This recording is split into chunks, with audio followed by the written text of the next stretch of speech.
అందరికీ హాయ్ అండి. Welcome to Sakhi sweet home. ఈరోజు వీడియో సాంబార్ అండి. ఇది టిఫిన్లోకి కానీ అన్నంలోకి కానీ చాలా బాగుంటుంది. ఇది నేను పప్పు ఉడకబెట్టకుండా చేసి చూపిస్తున్నాను. ఇది హోటల్లో నేను అడిగి తెలుసుకున్న రెసిపీ అండి. ఖచ్చితంగా ట్రై చేయండి. చాలా అంటే చాలా బాగుంటుంది. నేనైతే ఇది వడతో సర్వ్ చేస్తున్నాను. టిఫిన్లోకైనా కానీ లేదా రైస్తో కూడా చాలా బాగుంటుంది. ఖచ్చితంగా ఈ విధంగా ట్రై చేయండి. ఇక్కడ నేను ఒక 3 కాశ్మీరీ రెడ్ చిల్లీ తీసుకున్నానండి, మంచి కలర్ ఇస్తాయి. ఒక 3 గుంటూరు మిర్చి తీసుకున్నాను. తర్వాత కొద్దిగా కరివేపాకు తీసుకున్నానండి. అలాగే ఒక 2 టేబుల్ స్పూన్ల ధనియాలు తీసుకోవాలి. ఇక్కడ పప్పులేమో కందిపప్పు, మినపప్పు, శనగపప్పు 3 ఒక 1 టేబుల్ స్పూన్ అలా తీసుకోవాలి. ఈక్వల్గా తీసుకోవాలండి. కొంచెం ఇంగువ తీసుకున్నానండి. ఇది ముద్ద ఇంగువ అండి, ఇంత సైజు తీసుకున్నాను. అలాగే ఒక 1 టీ స్పూను ఆవాలు తీసుకోవాలి. దీంట్లో మీరు ఒక పావు టీ స్పూను మెంతులు, అలాగే ఒక 1 టీ స్పూను నల్ల మిరియాలు వేసుకోవాలండి. నేనైతే పౌడర్ వేస్తున్నాను, అందుకే దీంట్లో వేయట్లేదు. ఇప్పుడు పొయ్యి పైన ఒక కడాయి పెట్టుకొని ఒక టీ స్పూను నూనె వేసుకొని ఈ ఇంగువ అలాగే 3 పప్పులు వేసుకొని ముందుగా వేయించుకోవాలి. ఇవి వేగటానికి టైం తీసుకుంటాయి కాబట్టి మూడింటిని చక్కగా వేయించుకోవాలి. ఇలా మంచిగా వేగిన తర్వాత ఇప్పుడు కొద్దిగా దీంట్లో కొబ్బరి ముక్క వేస్తున్నానండి. మీరు కొబ్బరి పొడి అయినా వేసుకోవచ్చు. వేసుకొని మనం ఇవి తీసుకున్నవన్నింటిని వేసుకొని లో ఫ్లేమ్లో ఇలా వేయించుకోవాలి. మాడనివ్వకుండా వేయించుకోవాలండి. మాడితే ఈ రుచి అనేది మొత్తం చేంజ్ అయిపోతుంది. మాడనివ్వకుండా లో ఫ్లేమ్లో ఇలా వేయించుకోవాలి. చూడండి, ఇంగువ చక్కగా వేగిపోయింది కదా. ఇప్పుడు తీసి పక్కన చల్లార్చుకోవాలి. అంతవరకు ఒక లెమన్ సైజ్ అంతా చింతపండు తీసుకొని మంచి కడుక్కొని ఇలా నీళ్లు వేసి నానబెడుతున్నాను. మీరు పులుపుని తగినంత చింతపండు తీసుకోవచ్చండి. ఇక్కడ కూరగాయలు మీ ఇష్టం అండి, ఏవైనా తీసుకోవచ్చు. ఇక్కడ నేనైతే కొన్ని గుమ్మడికాయ ముక్కలు, సొరకాయ ముక్కలు, 2 పచ్చిమిర్చి, ఒక వంకాయ, ఒక బెండకాయ, అలాగే కరివేపాకు, ఒక టమాటో చిన్నది, సాంబార్ ఉల్లిపాయ అండి నా దగ్గర ఒకటే ఉంది, అందుకే ఒకటే తీసుకున్నాను. ములక్కాయ ఇలా తీసుకొని పక్కన పెట్టుకోవాలి. ఇప్పుడు ఇవి మసాలాలు ఇది చల్లారిపోయిందండి. ఇప్పుడు మిక్సీ జార్ తీసుకొని మిక్సీ జార్లోకి వేసుకోవాలి. వేసుకున్న తర్వాత మీకు కావాల్సినన్ని నీళ్లు వేసుకోవాలండి. దీంట్లో ఇప్పుడే వేసుకొని మిక్సీ పట్టుకోవాలి. కొద్దిగానే వేసుకోండి. ఓన్లీ ఇవి మిక్సీ పట్టుకోవటానికి పేస్ట్ లాగా అవ్వటానికి మాత్రమే వేసుకొని ఇలా మిక్సీ పట్టుకోవాలి. కొద్దిగా కూడా బరకగా ఉండకుండా చక్కగా పేస్ట్ లాగా పట్టుకోండి. అలాగైతే చారు చాలా బాగా వస్తుంది చిక్కగా. ఇలా పట్టుకున్న తర్వాత ఈ పేస్ట్ని మీరు గాజు సీసాలో పెట్టుకొని ఫ్రిడ్జ్లో పెట్టుకుంటే 1 వీక్ 10 డేస్ వరకు కూడా నిల్వ ఉంటుందండి. ఎక్కువ క్వాంటిటీలో చేసుకొని ఎప్పుడంటే అప్పుడు సాంబార్ చేసుకోవచ్చు ఈజీగా. ఇప్పుడు పొయ్యి పైన ఒకటి పెద్దది కడాయి పెట్టుకొని 1 టేబుల్ స్పూన్ నూనె వేసుకొని కొద్దిగా ఆవాలు వేసానండి. జీలకర్ర లేదు, జీలకర్ర కూడా వేసుకోవచ్చు. ఒక 3 ఎండుమిరపకాయలు వేసాను. వేసుకొని ఇప్పుడు ఇది కొద్దిగా వేగిన తర్వాత ఒక చిన్న ఉల్లిపాయ ఇలా కట్ చేసి వేస్తున్నానండి.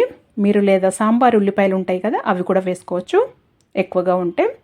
ఇప్పుడు పచ్చిమిర్చి మనం తీసుకున్న పచ్చిమిర్చే వేసానండి. వేసుకొని ఇవి ఫస్ట్ వేగనియ్యాలి. ఇలా వేగిన తర్వాత కరివేపాకు వేస్తున్నాను. వేసుకున్న తర్వాత ఇప్పుడు దీంట్లో ఇవన్నింటిని కొద్దిగా వేగితే సరిపోతాయండి. దీంట్లో ఒక పావు టీ స్పూన్ వేయించి పొడి చేసిన మెంతి పిండి వేసుకోవాలండి. లేదా మీరు ఆ పప్పులు వేసుకునేటప్పుడైనా ఒక పావు టీ స్పూన్ మెంతులు వేసుకోవాలని చెప్పాను కదా, నేను ఇలా పౌడర్ వేస్తున్నాను. ఒక పావు టీ స్పూన్ పసుపు వేసుకోవాలి. వేసుకొని మంచిగా కలుపుకొని దీంట్లో మనం తీసుకున్న కూరగాయలు వేసుకోవాలి.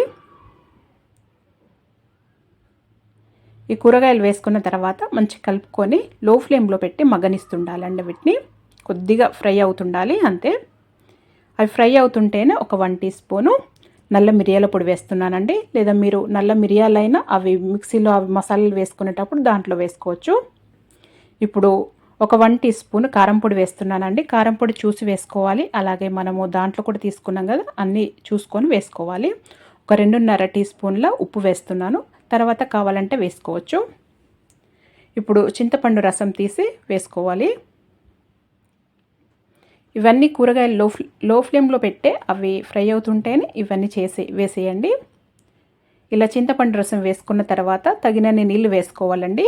వేసుకొని ఈ కూరగాయలని చక్కగా ఇలా కలుపుకొని ఒక 5-10 నిమిషాలు మరగనియాలి ఆ నీళ్ళల్లో. అప్పుడే ఆ కూరగాయలు చప్పగా ఉండకుండా చాలా టేస్టీగా ఉంటాయి. ఇలా ఒక 5-10 నిమిషాలు మరిగిన తర్వాత ఇప్పుడు దీంట్లో మనము మనము మిక్సీ పట్టుకున్న పేస్ట్ ఉంది కదండి, మసాలా పేస్ట్, అది వేసుకోవాలి. ఈ కూరగాయలు అయితే చక్కగా ఇలా చక్కగా మరగాలండి. ఖచ్చితంగా ఒక 5 నిమిషాలైనా మరిగించండి, అప్పుడే చాలా రుచిగా ఉంటాయి. లేకపోతే కూరగాయలు అనేటివి చప్పగా ఉంటాయి. అందుకే ముందుగా ఈ కూరగాయలని ఈ నీళ్ళల్లో మంచిగా మరిగించుకుంటేనే రుచి బాగుంటుంది. ఇప్పుడు ఈ పేస్ట్ వేసుకోవాలి. వేసుకొని నేను ఇది మిక్సీ జార్ కడిగి కూడా వేస్తున్నానండి కొద్దిగా నీళ్ళు. ఇది 1 టేబుల్ స్పూన్ వరకు వెల్లుల్లిపాయ, ఓన్లీ వెల్లిపాయలేనండి, ఇలా కచ్చపచ్చగా దంచి వేస్తున్నాను. కొద్దిగా బెల్లం ముక్క వేసుకోవాలి. బెల్లం మీరు ఇంకా కొద్దిగా స్వీట్ ఎక్కువ కావాలనుకుంటే సాంబారు కొద్దిగా ఎక్కువ వేసుకోవచ్చు. ఇలా వేసుకొని మంచిగా కలుపుకున్న తర్వాత ఇది లో ఫ్లేమ్లో పెట్టి వాటర్ చూసుకొని ఇప్పుడు వేసుకోవాలండి. వేసుకొని లో ఫ్లేమ్లో పెట్టి ఒక 30 నిమిషాల వరకైనా ఖచ్చితంగా మరగనియాలండి చారుని. అప్పుడే రుచి చాలా బాగుంటుంది. ఇలా ఒక 20-30 నిమిషాలు ఖచ్చితంగా మరిగించండి ఈ చారుని. అలాగైతే రుచి చాలా బాగుంటుంది. చాలా ఈ కన్సిస్టెన్సీ అనేది మీరు చూసుకోవాలి. మీకు చిక్కగా అంటే ఇంకా కొద్దిగా నీళ్ళు తక్కువ వేసుకొని మరిగించుకోవాలి, లేకపోతే ఇంకా కొద్దిగా పలచగా అంటే ఎక్కువ వేసుకోవచ్చు, అంతే అండి. ఇప్పుడు లాస్ట్లో కొద్దిగంత కొత్తిమీర వేసుకొని సర్వ్ చేసేసుకోవటమేనండి. ఈ మెథడ్లో ఈ విధంగా ఖచ్చితంగా ట్రై చేయండి. పప్పు ఎక్కువ అవసరం లేకుండా, ఉడకబెట్టే పని లేకుండా ఇదైతే టిఫిన్స్లోకి అయితే చాలా బాగుంటుందండి. ఖచ్చితంగా ట్రై చేయండి. నేను ఇది రెస్టారెంట్లో అడిగి మరీ చేస్తున్నాను. నేను ఇది సాంబార్ నచ్చి వాళ్ళని అడిగి ఈ ప్రాసెస్ చూపించానండి మీకు. మరి మీరు కూడా ఒకసారి ఈ విధంగా ట్రై చేసి మీకు ఎలా వచ్చిందో నాకు తెలియచేయండి. మీకు కనుక ఈ వీడియో నచ్చినట్టయితే లైక్ చేయండి, షేర్ చేయండి, సబ్స్క్రైబ్ చేసుకోండి. Thank you for watching.